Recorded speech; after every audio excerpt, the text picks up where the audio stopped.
Hello, my friends. Thanks for joining me this week here on Origins. My name's Don Chapman, and you know, Origins is a forum where we take the evidence of science, we use it to validate the truth of creation. Dr. Russ Humphreys is here with us today, and Dr. Humphreys is a physicist. He did his undergraduate work at Duke, and his PhD is from LSU. You worked from 1979 through 2001 at the Sandia National Laboratories, and since 2001 you've been full-time as a creation research scientist, and you're quite a gift to the Church of Jesus Christ. We're so thankful for you and for your work. Today we're getting right to the nubbins of the thing, as they say. We're going to talk about evidence for a young Earth.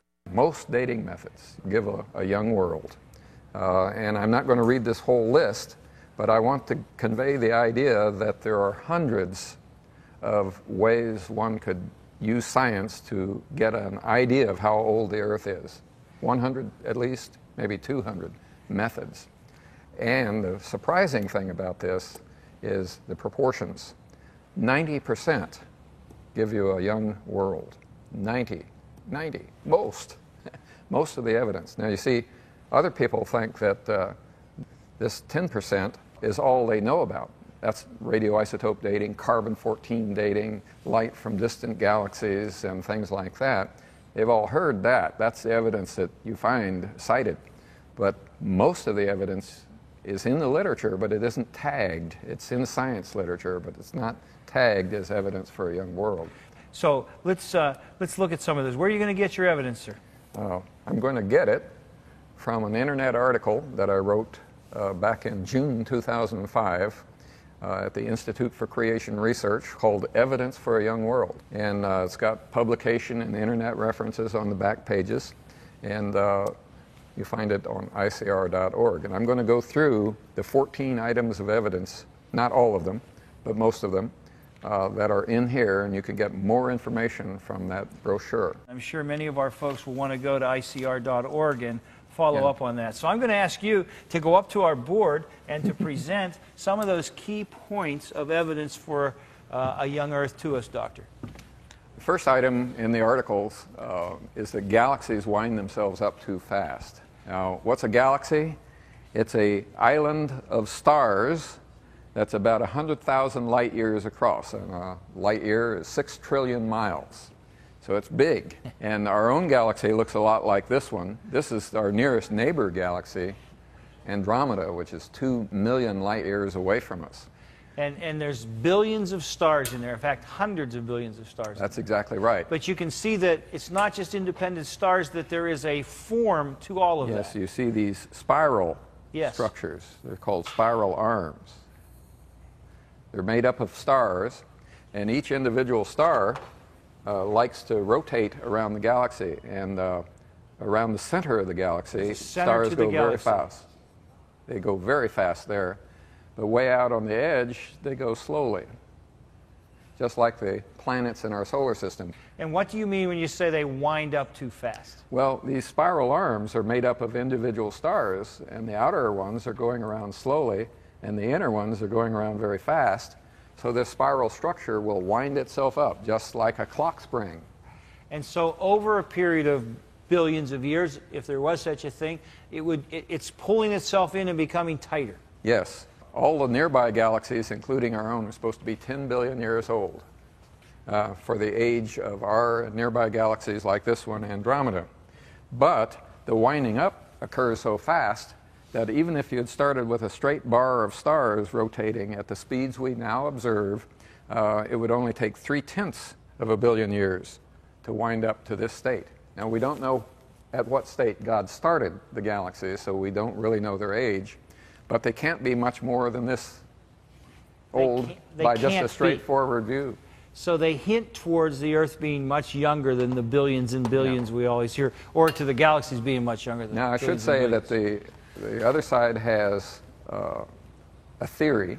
They've had a lot of theories and scrapped a lot, but the current one hasn't been scrapped yet, but it's in deep trouble because it doesn't explain detailed structure of galaxies very well. It's sort of a hand-waving sort of theory right now. It's not in good shape. Now, while you're talking about galaxies, there's something about magnetic fields. Oh yes, this is recent news that distant galaxy magnetic fields are young.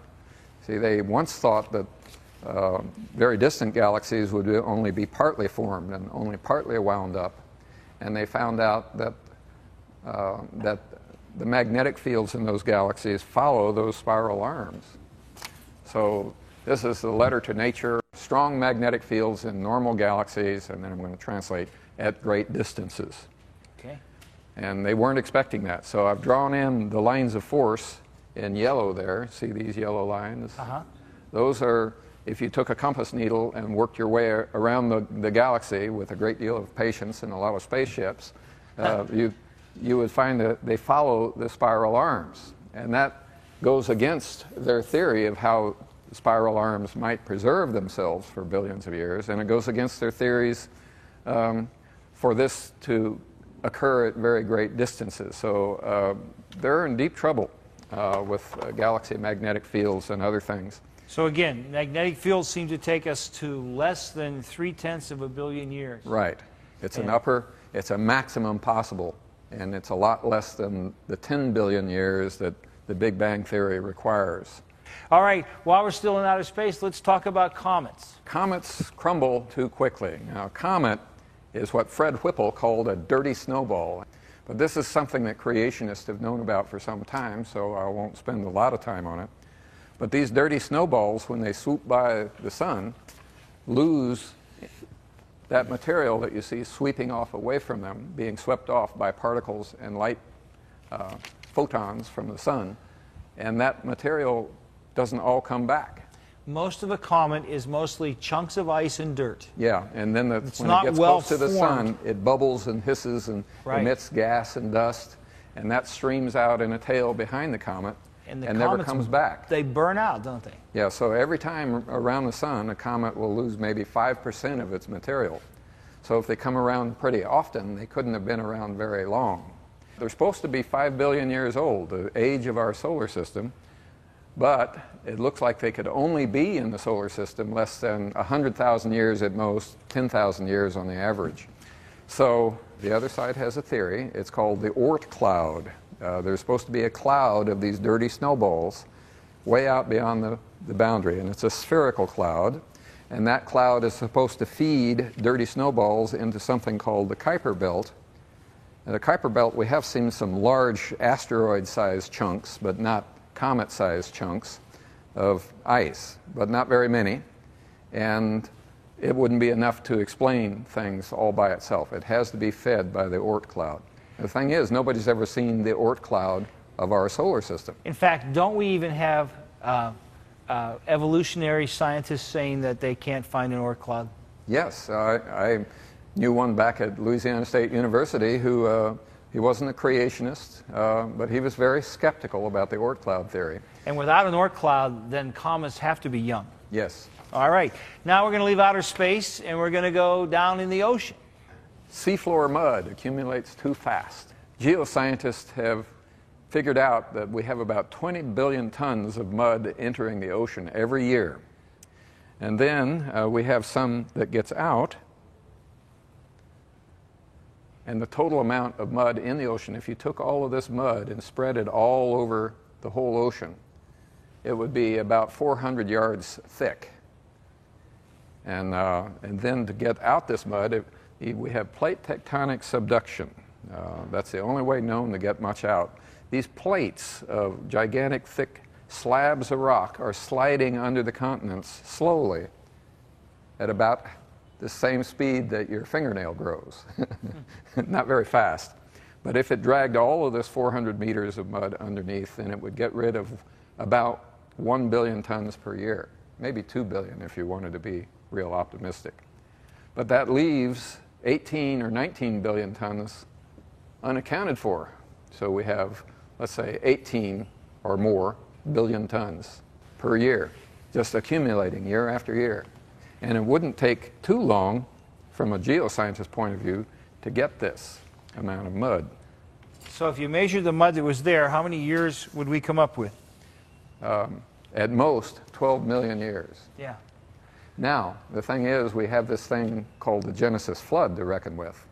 And so in 1 year, you could easily dump almost all of that 400 yards of mud in a short time between 4,000 and 5,000 years ago.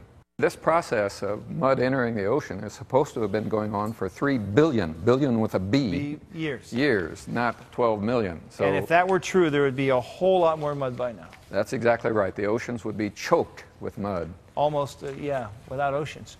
All right.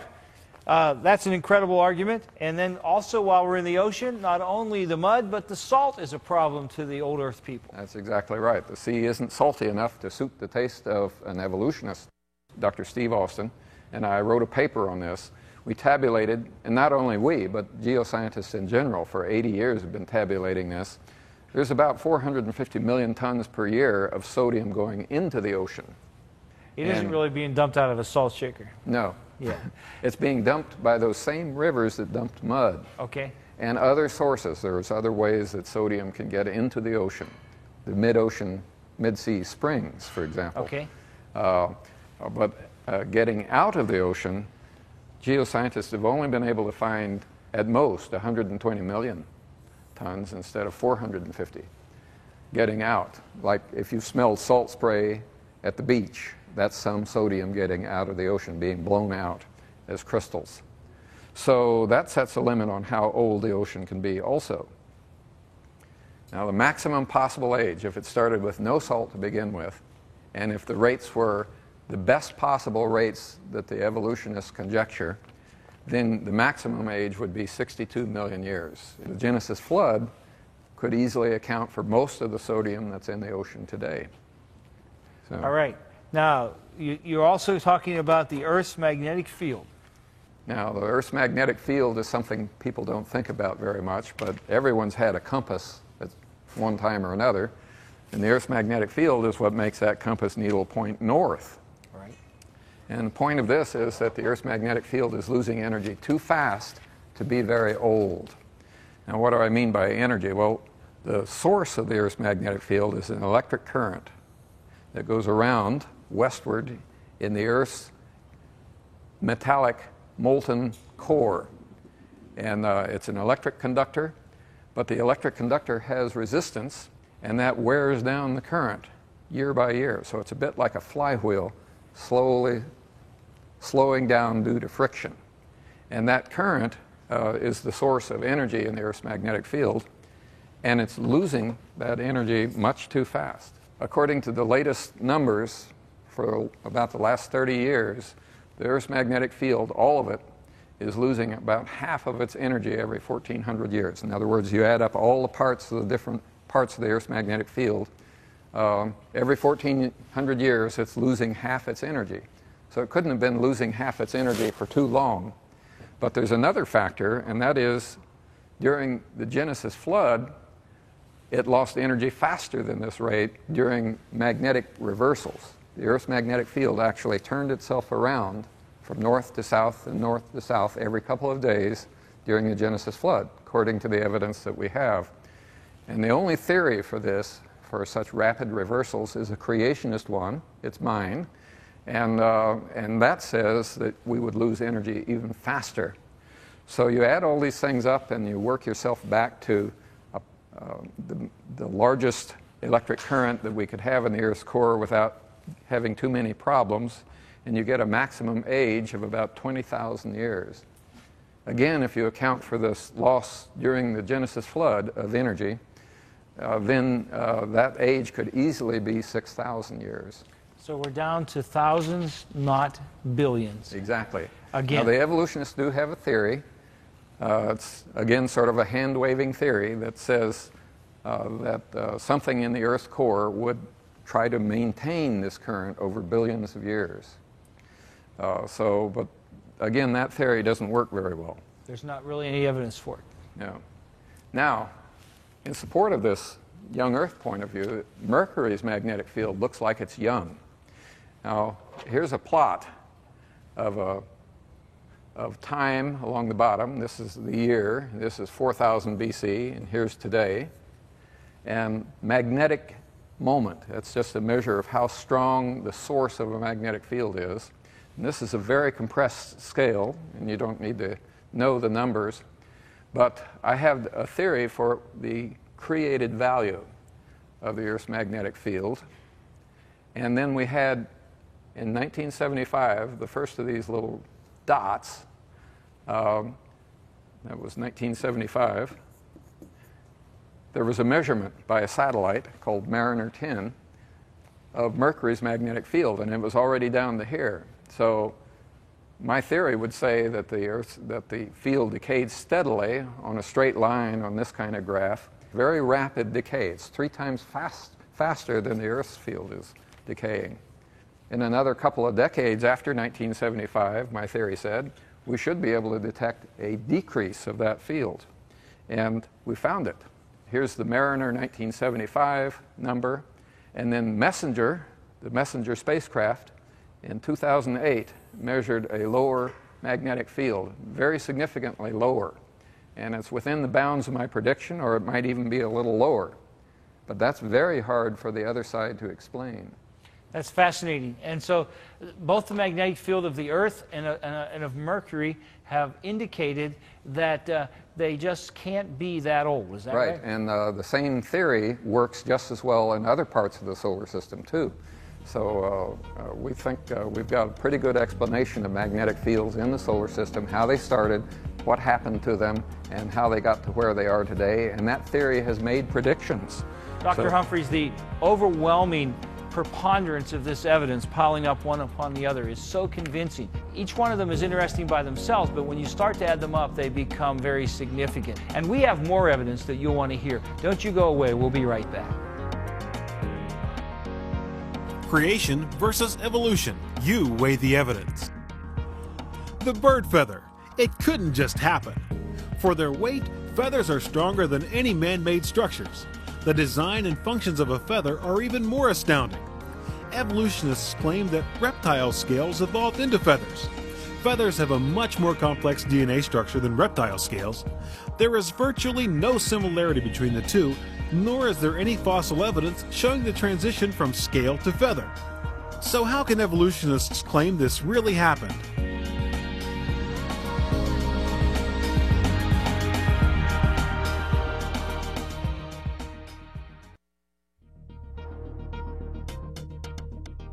Today's guest on Origins, Dr. Russell Humphreys, is a physicist and speaker with Creation Ministries International. Russ did scientific research for 22 years at Sandia National Laboratories and has published some 20 papers in secular scientific journals. He is the author of Starlight in Time, where he proposes a model for a young universe. Book orders are being taken at 800-616-1264.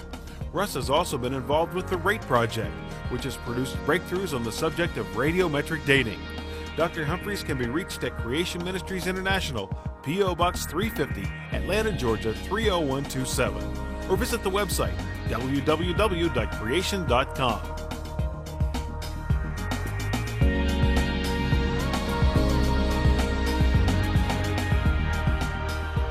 We are back with Dr. Russ Humphreys, and we are talking about evidence for a young Earth. Dr. Humphreys, you've given us some amazing evidence, both from science and from the sea and from the magnetic field of the Earth and of Mercury, but you have some other evidence you want to show us as well. Yeah, this is more fun evidence, more things that people can grab hold of right away, and that is that biological material decays too fast. This has been happening the last 10 years. These are only samples, but mitochondrial Eve was supposed to be 200,000 years old, but as they actually started at mutation rates to figure out how long ago this mother of all living things was, they got as low as 6,000 years, and that was actually published. 6,000 years. So mitochondrial Eve is pretty young.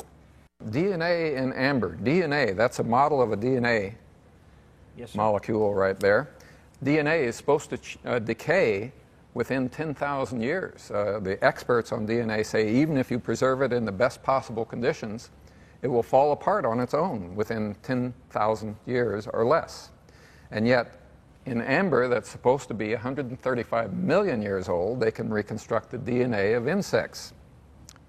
Interesting. Lots of things. So that's less than 10,000. Permian bacteria. Permian era was supposed to be 250 million years ago, and yet they have revived bacteria from formations that are supposed to be that old. Again, The DNA, their own DNA should have fallen apart by that or been destroyed by environmental radiation. And Neanderthals, they've dated Neanderthals. By the way, they're ordinary humans, just another branch of the human race.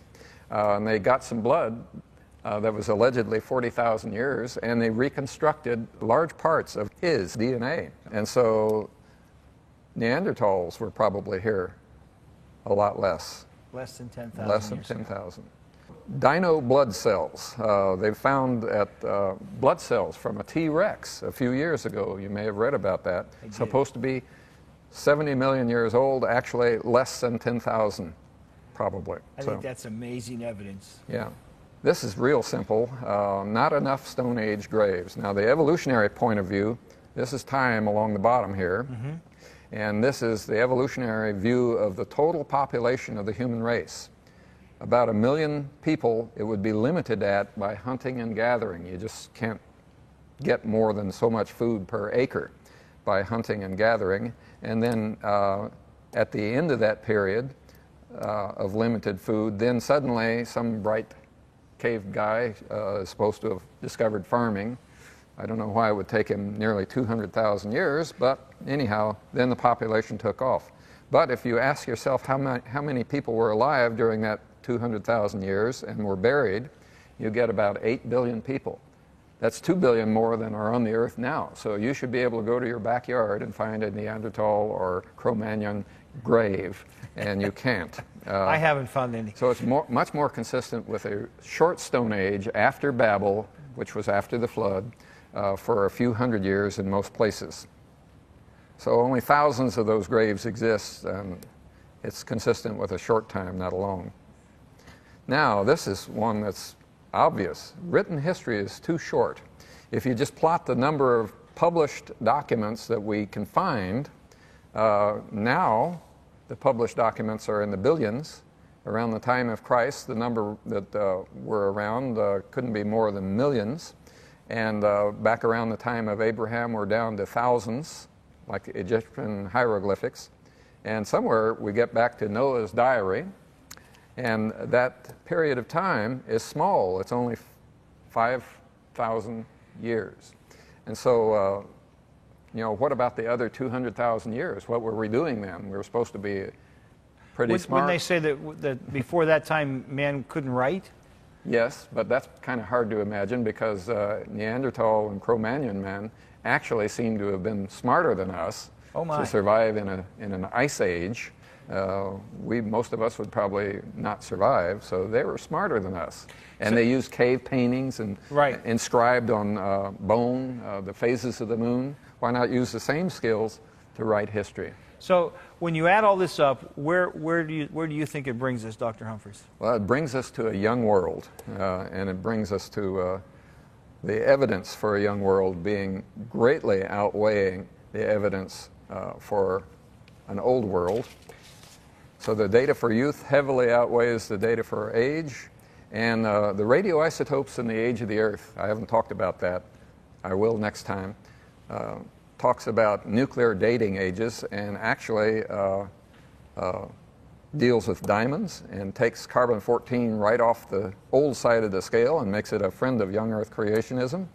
And the other old data just drop right off the scale. So can you trust your Bible? Yes, I think you can.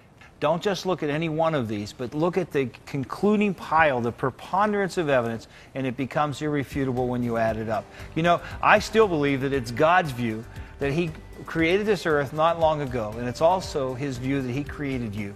And that should be your worldview too, my friend. You can trust your Bible. It's been great having you with us with Dr. Humphreys, and we hope you'll join us again soon here on Origins. Until then, God bless you, my friend.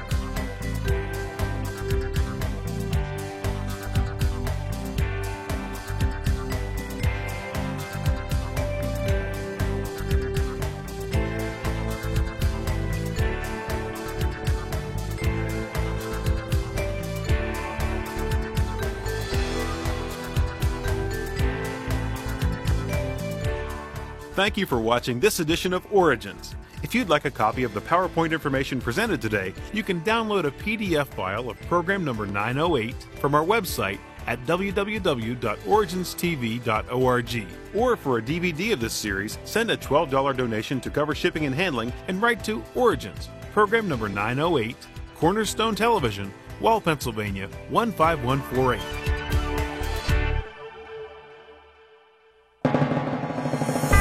Origins is made possible by the faithful prayers and the financial support of you, our Cornerstone Television family.